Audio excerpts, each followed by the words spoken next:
Hello students, आज हम हिंदी में विशेषण की बात करेंगे। ठीक है। वे शब्द संज्ञा या सर्वनाम की जो विशेषता बताते हैं उन्हें विशेषण कहते हैं। जिस वस्तु या व्यक्ति की विशेषता बताई जाती है उसे विशेष्य कहा जाता है। ठीक है। जैसे कहा गया कि वह घोड़ा काला है, तो काला होना घोड़े की विशेषता है, यानी विशेषण है काला।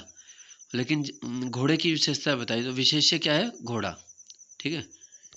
अब देखते हैं इसके भेद। तो विशेषण के मुख्यतः 4 भेद होते हैं। ठीक है, 4 भेद होते हैं। सबसे पहले आता है गुणवाचक विशेषण। जिन विशेषण शब्दों से संज्ञा सर्वनाम के गुण का पता चलता है, किसी गुण या क्वालिटी का पता लगता है संज्ञा या सर्वनाम के, तो उन्हें कहते हैं गुणवाचक विशेषण। ठीक है, एडजेक्टिव हो जाएगा। जैसे वह आदमी मोटा है, तो आदमी के किस गुण का पता चला कि वो मोटा है या पतला है, छोटा है। ठीक है। वह संतरे ताजे हैं, है ना। तो जिन विशेषण शब्दों से संज्ञा सर्वनाम के गुण का बोध होता है उन्हें गुणवाचक विशेषण कहा जाता है। ठीक है।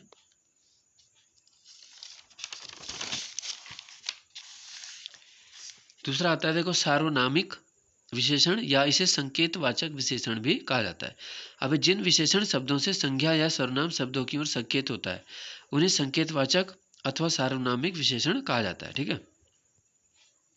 तो हम जानते हैं सर्वनाम होता है, जैसे वह, यह, है ना, सबका नाम सर्वनाम।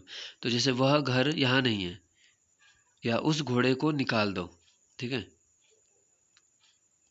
तो जहाँ इस प्रकार के सर्वनामिक, है ना, शब्दों की ओर संकेत होगा तो वहाँ हो जाएगा संकेतवाचक या सार्वनामिक विशेषण। ठीक है। अब आगे देखो, अगला है संख्यावाचक विशेषण।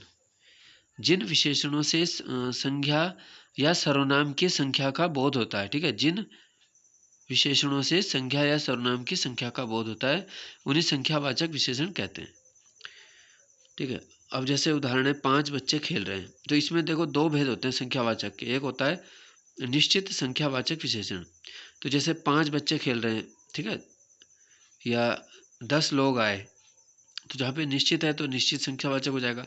अब जैसे कोई आया या कुछ किताबें दो, है ना, तो जहाँ ये कोई या कुछ आ गया तो क्या होगा? अनिश्चित संख्यावाचक विशेषण। तो संख्यावाचक के अंदर भी 2 भेद हो गए। ठीक है। देखो, चौथा और लास्ट है विशेषण में परिमाणवाचक। अब इसमें और संख्यावाचक में थोड़ा सा अंतर है, समझना है। जिन विशेषणों से किसी वस्तु का नापतोल या मात्रा का ज्ञान हो उन्हें परिमाणवाचक विशेषण कहते हैं। ठीक है। अब देखो, जो संख्यावाचक में क्या था कि जिन विशेषण से संज्ञा सर्वनाम की संख्या का बोध हो रहा था, तो यहाँ पे संज्ञा या सर्वनाम की संख्या का बोध नहीं हो रहा है।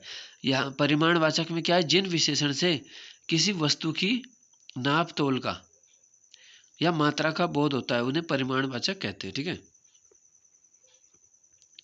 अब अगर हम ये बोलते हैं कि देखो वह थोड़ा काम करता है, ठीक है, तो इसमें क्या हो जाता है कि भाई वो अलग हो जाएगा। लेकिन यहाँ पे क्या है कि देखो थोड़ा भोजन करो, तो ये हो गया इसका उदाहरण परिमाणवाचक का। या फिर अधिक धन मत रखो। ठीक है, अधिक धन मत रखो, तो ये क्या हो गया? परिमाणवाचक। तो परिमाण का मतलब ज़्यादातर किसके लिए? मात्रा या नापतोल, वो भी वस्तु की। ठीक है। और अंतर इसमें क्या हो गया? संख्यावाचक में क्या है? संज्ञा या सर्वनाम के बारे में बताया होगा। ठीक।